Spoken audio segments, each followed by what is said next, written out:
Welcome back. The Western Cape government has delivered 90,000 litres of water to drought-stricken areas in the Karoo. Reservoirs that were running dry in Ladysmith and Zoar have now been replenished. But residents are being urged to use water sparingly.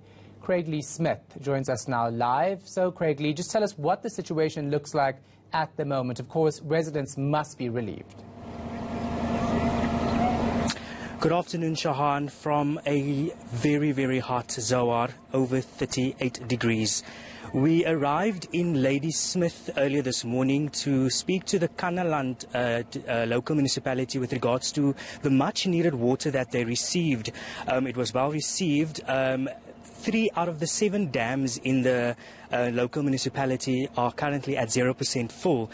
We've moved from Ladysmith. We're in Zoar at the moment, where residents have been urged not to drink the drinking water because it's not healthy. Reservoirs, dams are below 10%, some are 0%.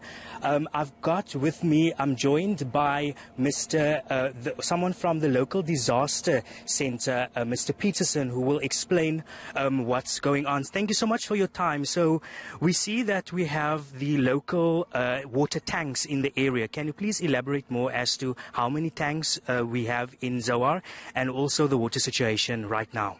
Good day. Yes, correct. At this stage, we are having 10 water tanks in the area of Zoar, which are currently filled up each and every morning around about 8 o'clock.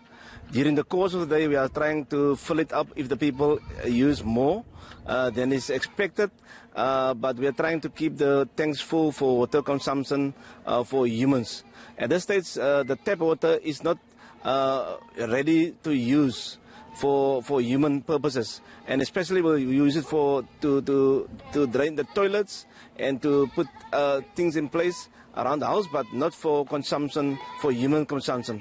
And that's the reason we're having this water tanks all over Zoar, especially in the high-lying areas where we supply the community with fresh drinking water. That was Mr.